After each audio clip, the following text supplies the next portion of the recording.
Hello students, আমি Nitish sir জ্ঞানজ্যোতি coaching সেন্টারের পক্ষ থেকে তোমাদের প্রত্যেককে জানাই আরো একবার স্বাগত। তো স্টুডেন্টস, আজকে আমি তোমাদের সঙ্গে আলোচনা করব এনইপি 4 ইয়ার আন্ডার গ্র্যাজুয়েট প্রোগ্রামের অধীনস্থ যে সমস্ত ছাত্রছাত্রীরা নর্থ বেঙ্গল ইউনিভার্সিটি আন্ডারে 4th সেমিস্টারে পড়াশোনা করছো, মেজর কোর্স নিয়ে অথবা মাল্টি ডিসিপ্লিনারি কোর্স যাদের রয়েছে তাদের জন্য আজকে এইসি বাংলা যে কম্পালসারি তোমাদের রয়েছে সেখান থেকে সাম্যবাদী কবিতা থেকে কিছু 2 নম্বরের প্রশ্ন নিয়ে আলোচনা করব। তোমাদের কোশ্চেন প্যাটার্ন নিয়ে আমি আলোচনা করেছিলাম লাস্ট ক্লাসগুলোতে। আজকে সাম্যবাদী কবিতা থেকে 2 নম্বরের কোন কোন প্রশ্নগুলো গুরুত্বপূর্ণ সেই নিয়ে কিন্তু আলোচনা হবে। ক্লাসটি শুরু করার পূর্বে তোমাদেরকে বলে রাখি, যারা এখনো চ্যানেলটিকে সাবস্ক্রাইব করনি তারা অবশ্যই চ্যানেলটিকে সাবস্ক্রাইব করো, পাশে থাকা বেল আইকন অল প্রেস করে দাও এবং বন্ধুদের সঙ্গে ভিডিওটি শেয়ার করো। ঠিক আছে? তো এখানে তোমাদের 2 নম্বরের কিছু প্রশ্ন নিয়ে সাম্যবাদী কবিতা থেকে আলোচনা করবো। আমি ধাপে ধাপে প্রতিনিয়ত তোমাদের জন্য ক্লাসগুলো নিয়ে আসবো। তোমরা যদি অনলাইনে আমাদের কাছে পড়তে চাও তাহলে অবশ্যই যোগাযোগ করো।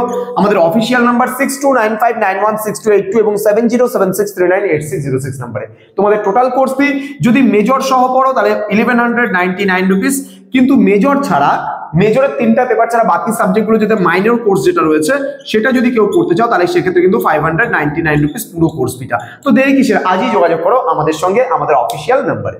প্রথম প্রশ্ন, সাম্যবাদী কবিতাটি কাজী নজরুল ইসলামের লেখা, এটা তো আমরা জানি। 2 নম্বরের আজকে 5টা প্রশ্ন নিয়ে আলোচনা করবো। সাম্যবাদী কবিতা থেকে মোট 5টা প্রশ্ন নিয়ে আজকে আলোচনা করব এবং আমি এই যে কবিতা থেকে 3টা পার্টে ভিডিওটা আনবো, 3টা পার্টে। হ্যাঁ, আজকে ফার্স্ট পার্ট নিয়ে আলোচনা হবে। হ্যাঁ, সেই ফার্স্ট পার্টে মাত্র 5টা প্রশ্ন, সেকেন্ড পার্টে 5টা প্রশ্ন, থার্ড পার্টে 5টা প্রশ্ন।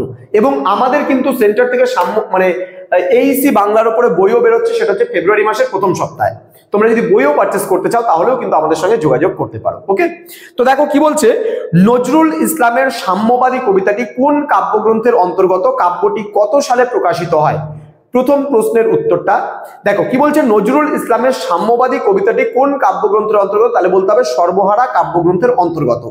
এবং কাব্যটি কত সালে প্রকাশিত হয়, তাহলে বলবে 1926 খ্রিস্টাব্দের অক্টোবর মাসে কিন্তু এটা প্রকাশিত হয়। পরবর্তী প্রশ্নে আমরা চলে আসব।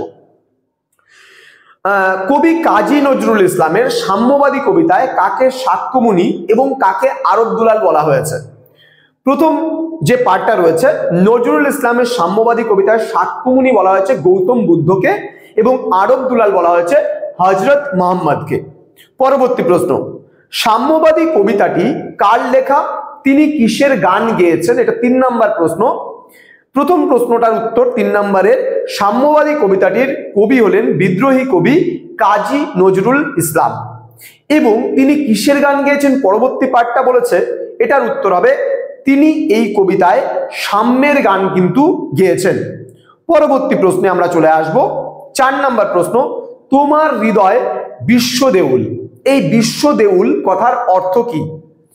কবি কাজী নজরুল ইসলাম রচিত কবিতার নাম কিন্তু সাম্যবাদী। এই সাম্যবাদী কবিতায় তিনি বিশ্বদেউল বলতে বিশ্বের শ্রেষ্ঠ মন্দির কিন্তু মানবের হৃদয়, অর্থাৎ মানুষের হৃদয় কেই বুঝিয়েছেন বা অন্তরাত্মাকে কিন্তু বুঝিয়েছেন।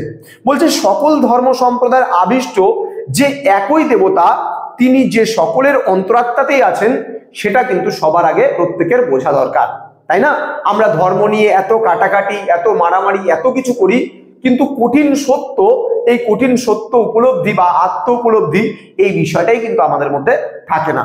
যার জন্য কবি কাজী নজরুল ইসলাম বলেছেন এই হৃদয় বা তোমার হৃদয় বিশ্বদেউল, অর্থাৎ বিশ্বদেউল বলতে এখানেই সমস্ত কিছু রয়েছে। অর্থাৎ তুমি যদি মানুষকে ভালোবাসো তাহলে এখান থেকে ভালোবাসো, মন থেকে ভালোবাসো। ওপরে দেখালে আমি মানুষকে ভালোবাসছি কিন্তু মনের ভিতরে ঘৃণা, তাহলে কিন্তু হবে না। মানুষকে ভালোবাসতে হবে অন্তর থেকে, তবেই কিন্তু মানুষ তোমার পাশে দাঁড়াবে। আচ্ছা, আরেকটা যেটা প্রশ্ন, লাস্ট প্রশ্ন আজকের, সাম্যবাদী কবিতায় কবি নজরুল ইসলাম তার কবিতায় কোন কোন, অর্থাৎ সাম্যবাদী কবিতায় কবি নজরুল ইসলাম কোন কোন দার্শনিকের নাম তুলে ধরেছেন এবং তাদের মধ্যে ভারতীয় কোন দার্শনিক? খুব গুরুত্বপূর্ণ একটি প্রশ্ন। সাম্যবাদী কবিতায় কবি নজরুল ইসলাম 2জন দার্শনিকের প্রসঙ্গ কিন্তু তার কবিতায় তুলে ধরেছেন সাম্যবাদী কবিতাটায়। একজনের নাম ছিল কনফুসিয়াস, যিনি চীনের ছিলেন, এবং চারবাক বলে আরেকজন ছিলেন, তিনি কিন্তু ভারতীয় ছিলেন। তাহলে কে চীনা কে ভারতীয় সেটাও আমি বলে দিলাম।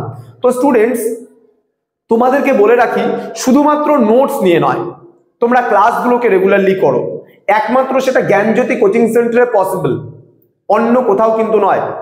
বোঝা গেল?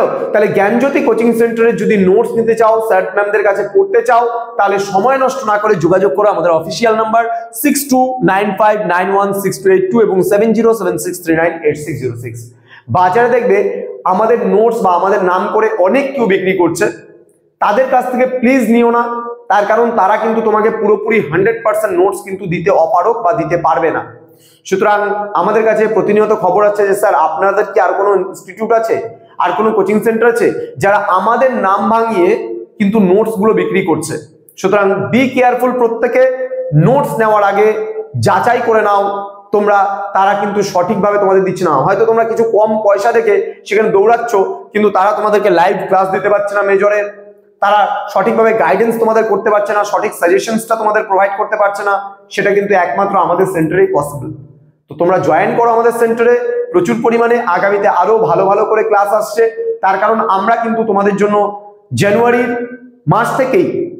মাসের একেবারে শেষের দিক থেকে আমরা স্মার্ট বোর্ড নিয়ে আসছি তোমাদের জন্য, এবং তোমরা কিন্তু সেই স্মার্ট বোর্ডের মাধ্যমে ক্লাসগুলো কিন্তু আরো এক ধাপ এগিয়ে আরো বেটার ওয়েতে কিন্তু তোমরা করতে পারবে।